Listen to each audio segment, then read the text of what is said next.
के दूसरी east India summit 2022 Patna में पधारे सभी हमारे सम्मानित अतिथि, उद्यमियों, निवेशकों को हम हार्दिक अभिनंदन और बधाई देते हैं। साथ ही साथ मंच पे बैठे हमारे industry minister Samir Kumar Mahaseth ji, Shri Narendra Kumar chairman CII Bihar, doctor Sunil Kumar ji, Pramod Sharma ji, Sachin Chandra ji, S Roy Chaudhary साहब जी और सभी यहाँ हमारे भाइयों बहनों, आप सब लोगों का अभिनंदन है। और बड़ी खुशी की बात है कि आज पटना में दूसरी बैठक CIA की हो रही है, ईस्ट इंडिया समिट 2022 का, और सब लोग ब्रेनस्टॉर्मिंग में लगे हुए हैं। सब लोगों का लक्ष्य है कि बिहार में निवेश कैसे आए, कैसे हम और बड़े इंडस्ट्रीज को यहाँ लाए, चाहे हर कोई सेक्टर हो, चाहे एग्रो बेस्ड हो, चाहे आपका IT का क्यों ना हो, सेज पार्क क्यों ना हो, IT पार्क क्यों ना हो, चाहे फूड प्रोसेसिंग यूनिट्स का क्यों ना हो, तो हर एक सेक्टर में निवेश बिहार में कैसे आए, इसको लेकर के सब लोग चर्चा करते ही रहे पहले से, कोई नई बात नहीं है। लेकिन चिंता का विषय है कि हम बैठ के करते हैं लेकिन नतीजा क्यों नहीं निकलता। क्या जो पहले सिचुएशन था वो आज भी है कि नहीं। सब लोग जानते हैं कि बिहार पॉपुलेशन और डेंसिटी पूरे देश में लगभग अधिक है, और हमारा आप कह सकते हैं 13 करोड़ आबादी है और थर्ड कंज्यूमर स्टेट है। यानी अगर यहाँ इंफ्रास्ट्रक्चर दिया जाए, सिक्योरिटी दिया जाए, आपको जमीन दिया जाए, प्रॉपर बिजली दी जाए और सरकार फ्लेक्सिबल रहे, फ्यूचरिस्टिक रहे, ताकि हम आगे आने वाली संभावनाओं जो होगी उसमें भी विस्तार कर सके, तो लोग आएंगे। अभी तक आप देखिएगा जब लोग आएंगे तो जितना निवेश आएगा, जो इन्वेस्टर होंगे उन्हीं को फायदा होगा, क्योंकि हमारा थर्ड लार्जेस्ट कंज्यूमर स्टेट है। मतलब जो बनाओगे यही हम कंज्यूम करेंगे। बढ़िया बात है, लेकिन फिर भी जिस हिसाब से आना चाहिए उस हिसाब से नहीं आ रहा। असल में this is all about perception.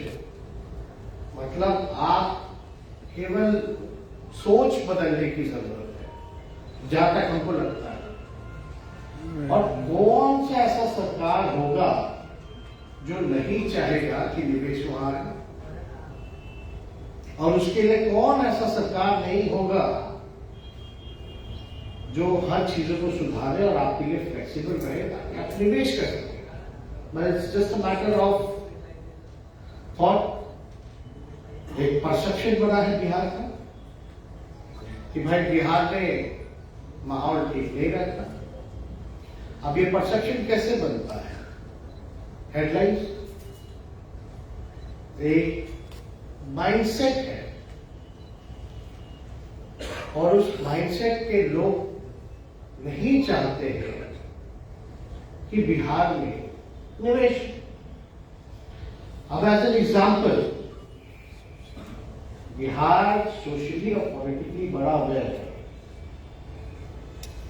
As an example अगर हम बात करें, नई सरकार बनी, पहले जो सरकार थी इतना स्ट्रेंथ नहीं था।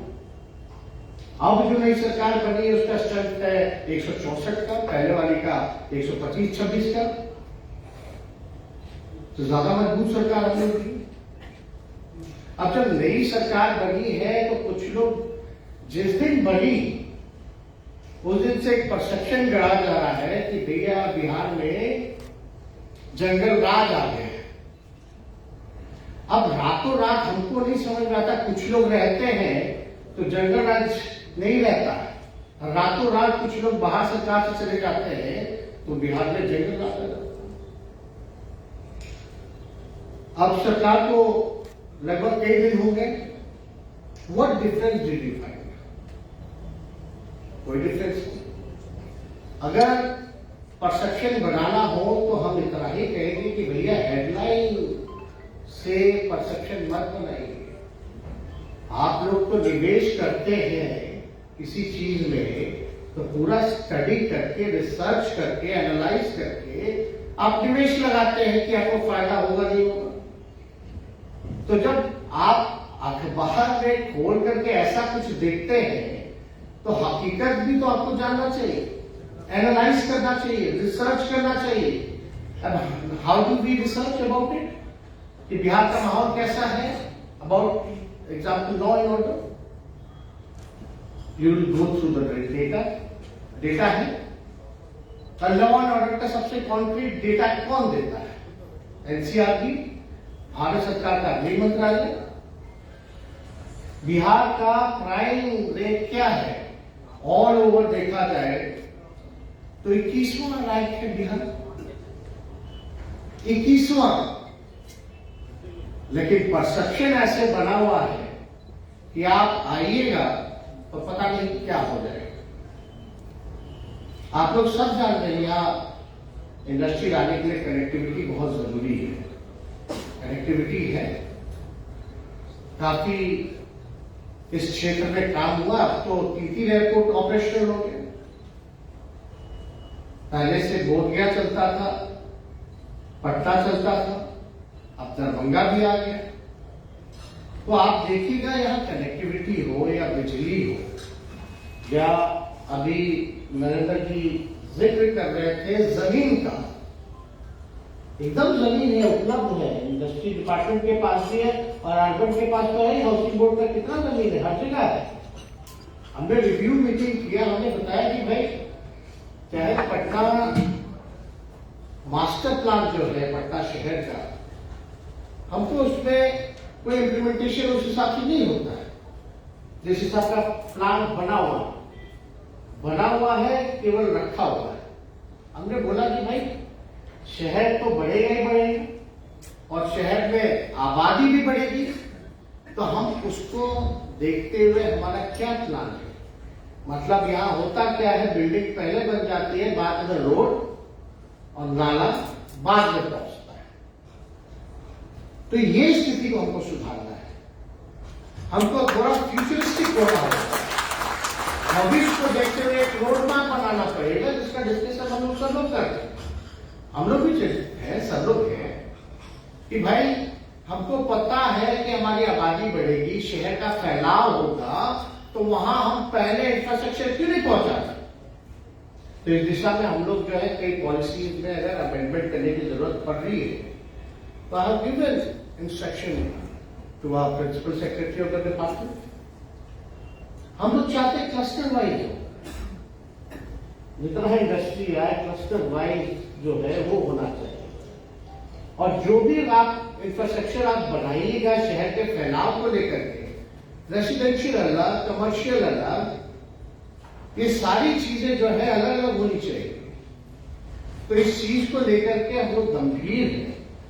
ये सरकार आदरणीय श्री नीतीश कुमार जी के नेतृत्व में बनी है और हम लोगों की जिम्मेवारी है कि मिलकर के जो है इन सारी चीजों को हम लोग सुधारने का काम करें। लोग कहेंगे भाई Bihar is a backward state, landlocked state है, बाढ़ और सुखाड़ यानी फ्लड और ड्रॉट से हमारा परेशानी रहती है। प्रॉब्लम तो है, चैलेंजेस तो है, लेकिन जब तक हम लोग एक पॉजिटिव माइंडसेट के साथ और एक स्ट्रॉन्ग विल पावर के साथ अगर हम लोग आगे नहीं बढ़ेंगे तो आप यथा स्थिति जो है वैसी बनी रहेगी। कोई ना कोई, सब लोग, अगर कोई एक व्यक्ति तो बदलाव नहीं ला सकता। गलत फहमी में हम लोग नहीं रहे। कुछ लोग सोचते रहते होंगे कि भाई एक आदमी जो है देश को बदल देगा, ऐसा नहीं है। इसमें सब लोगों की सामूहिक जिम्मेवारी है। आज बताइए, बिहार में ही नहीं, देश में सबसे बड़ा मुश्किल काम क्या है? कोई बता दे। सबसे बड़ा मुश्किल काम हमको जो लगता है, लोगों को नौकरी और रोजगार देने का है। आज क्या स्थिति हुई? कोरोना में जो हुआ सो हुआ। कई स्मॉल स्केल डिमोनेटाइजेशन में क्या हुआ, ये सब लोग भूल गए। कौन सी पॉलिसी अच्छी है, नहीं है, इस पर कोई चर्चा नहीं। आज सब कोई चुप है। किसी की हिम्मत नहीं कि डिमोनेटाइजेशन, जीएसटी के बारे में कोई बोल करके दिखा दे। नहीं बोल सकता। अब जहां बोलिएगा वहां पीछे लोग पड़ जाएंगे। कौन कौन तरह तरह का तंत्र आएगा आपके इंडस्ट्री को बर्बाद करेगा। अब तो हम लोग तो देखे कोरोना में टेक्सटाइल इंडस्ट्री का क्या हुआ पूरे देश भर में। चैलेंजेस है, लेकिन हम इतना जरूर आप लोगों को कहेंगे कि आप सब लोगों के बिना बिहार आगे नहीं बढ़ सकता। और बिहार अगर आगे नहीं बढ़ेगा तो हमारा देश आगे नहीं बढ़ेगा, हमारा देश विकास नहीं कर पाएगा। और हम लोग पढ़ाई, दवाई, कमाई, सिंचाई, सुनवाई और कार्रवाई वाली सरकार, ये हमारा एजेंडा है। हम लोग हर एक क्षेत्र में इस चीज को गंभीर न देखें। अभी रोजगार को लेकर के चर्चा हो रही है, नौकरी को लेकर के चर्चा हो रही है।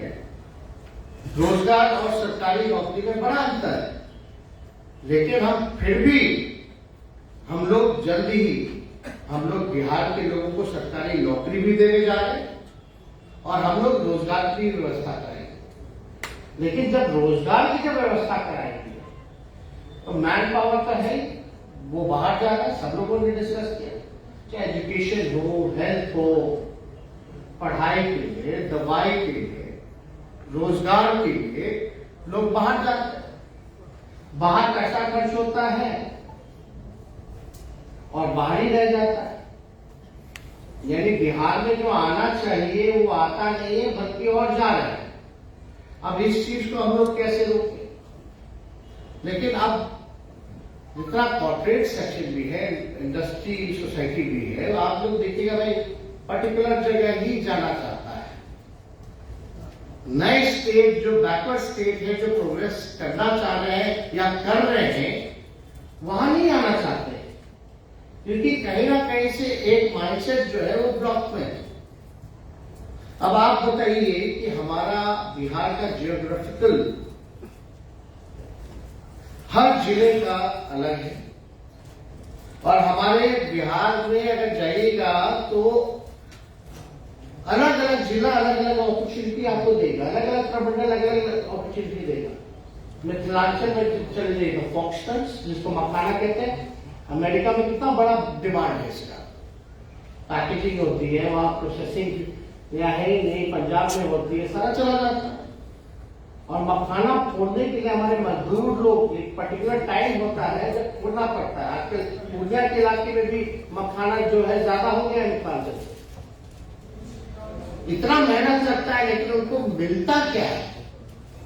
हमारे राज्य को क्या मिलता है? हमारे राज्य के लोगों को क्या मिलता है? मेहनत हम करें, हम उत्पादन करें, हम मलाई कोई और खाए। तो अब तो ऐसा नहीं चलने वाला। मान लीजिए आप हमारे हाजीपुर साइड में आ जाइए तो वहां केला है, मानभोग केला भी है, चिनिया केला भी है, सिंगापुरिया केला भी है, और वन ऑफ द एशियन आपको लार्जेस्ट प्रोड्यूसर में है। लेकिन अब केला ऐसा चीज है कि उसके स्टेम से लेकर के उसके लीफ से लेकर उसका फ्रूट, हर चीज में उसका उपयोग है। लेकिन कोई ऐसी इंडस्ट्री नहीं। मुजफ्फरपुर चले जाइए तो लीची है, आप उधर चले जाइएगा कोसी साइड तो मेज है, मक्का है, तो सारी चीजें हैं। और चंपारण साइड में चले जाइएगा तो लेदर का ऐसे सारी चीजें हैं जो आजकल और भी जो बैग जो कपड़े का बन रहा है या क्या चीज का बन रहा है, वहां बहुत सारी चीजें स्कोप है। तो अलग अलग बिहार के जिले में कमिश्नरी में अलग अलग अपॉर्चुनिटी देता है। अब इसको आइडेंटिफाई करना आप लोगों का काम है, और आप लोग प्रपोजल बनाइए, हम लोग तो चाहते हैं। और बिहार एग्रो बेस पे तो बहुत बढ़िया कर सकता है, काफी अच्छा कर सकता है। कई ऐसे देश हैं जिनको ताजा सब्जियां चाहिए। कौन सा ऐसा देश है? कुवैत है, मिडिल ईस्ट के हैं। हम समस्तीपुर चले जाइए या बिहार जो है, अभी बताइए ना तरह सब्जी जो चौथा लार्जेस्ट प्रोड्यूसर है, फिर हम बिहार से सब्जियां रातों रात हम भेजो, ट्रेड आएगा, भेजो मिडिल ईस्ट में भेजो। तो एक माहौल बनाने की जरूरत है, एक परसेप्शन को जो है हम लोगों को तोड़ना है, जो माहौल जो बनाया जा रहा है। अभी माहौल बनाने से क्या होता है कि भैया लोग जो है कंफ्यूज हो जाते हैं, लोगों का धीरे धीरे ब्रेन जो है उसको वॉश किया जाता है। तो इन सब चीज से हम जरूर कहेंगे कि आप लोग होशियार होंगे, इस चीजों से हम लोगों को बचने की जरूरत है। बाकी आप लोग जानते ही हमारी पॉलिसी क्या है, आपसे बेहतर आप ही लोग जानते हो। टैक्स इनिशिएटिव को लेकर के या आपका जितना भी पॉलिसी रिलैक्सेशन को लेकर के है, या हमारा सिंगल विंडो जो है पॉलिसी, सारी चीजें स्टार्टअप योजना है, एंटरप्रेन्योर्स का है, सारी पॉलिसी आप लोग। तो इसलिए हम जरूर चाहेंगे कि भाई हम लोगों को कम से कम प्लग एंड प्ले डेस्टिनेशन जो है उसको अपनाने की जरूरत है। चाहे आईटी सेक्टर में हो या अलग अलग क्षेत्रों में हम लोग ये कर सकते हैं। जितनी अपॉर्चुनिटी है अलग अलग बिहार में, वी शुड फोकस। हम तो चाहेंगे कि इंडस्ट्री मिनिस्टर जो है खुद समीर महासेठ जी हैं, तो हम तो चाहेंगे कि भाई इस चीज में जो है जरा ध्यान दें और प्लग एंड प्ले डेस्टिनेशन जो है उसको हम लोगों को जो है और डेटा सेंटर इम्प्लीमेंट करना हो तो हम लोग करें, ये बहुत जरूरी है। इन सारी चीजों पर हम लोगों को ध्यान देने की जरूरत है। और हमको तो बड़ी खुशी होगी कि आप लोगों का जो राय है रिपोर्ट हमको भी भिजवा दीजिएगा, ऑफिस समीर जी को भी भिजवा दीजिएगा। We'll see what is feasible and practical to do to implement, and we'll definitely try and do our best. Because हमारा तो लक्ष्य, हम तो खुद नौजवान हैं, हम समझ रहे हैं कि बिहार में रोजगार की कितनी बड़ी प्रॉब्लम है। अगर ये सारा व्यवस्था हो जाए तो नौकरी के अलावा आप कितने लोगों को बिहार में रोजगार दे सकते हैं आप समझ जाइए। और जब बिहार में रोजगार मिलेगा तो बिहार का पैसा बिहार में खर्च होगा, और बिहार का पैसा होगा तो बिहार को रेवेन्यू मिलेगा। हम और बेहतर अस्पताल बना सकते हैं, हम और बेहतर एजुकेशन हब बना सकते हैं। तो ये सारी चीजें जो है हम लोग करें। और हम लोग अभी कुछ दिनों में हम प्रेजेंटेशन मंगाए हैं भाई, क्लस्टर वाइज जो है कहाँ क्या होना चाहिए, एजुकेशन हब क्या होना चाहिए, इस चीज में हम लोग अभी से ही प्लान करने में लगे हैं, कहाँ अमेंडमेंट करने की जरूरत है। तो ज्यादा कुछ ना कहते हुए आप सब लोग यहाँ उपस्थित हुए और काफी देर से आप लोग चर्चा कर रहे हैं। बट हम लोगों को ये सोचना पड़ेगा कि हम लोग अपने अपने राज्य को आगे कैसे बढ़ाएं। जिम्मेवारियों से पीछे हटने की जरूरत नहीं है, और हम सब लोग मिलकर के काम करेंगे तो जरूर कामयाब होंगे। और एक लोगों का थॉट है कि बिहार में इंडस्ट्री नहीं आ सकती है, इसको हम लोग जरूर मिलकर के बदलने का काम करेंगे। आप सब लोगों को दिल से धन्यवाद देते हैं। बहुत बहुत बधाई। जय हिंद, जय श्री राम।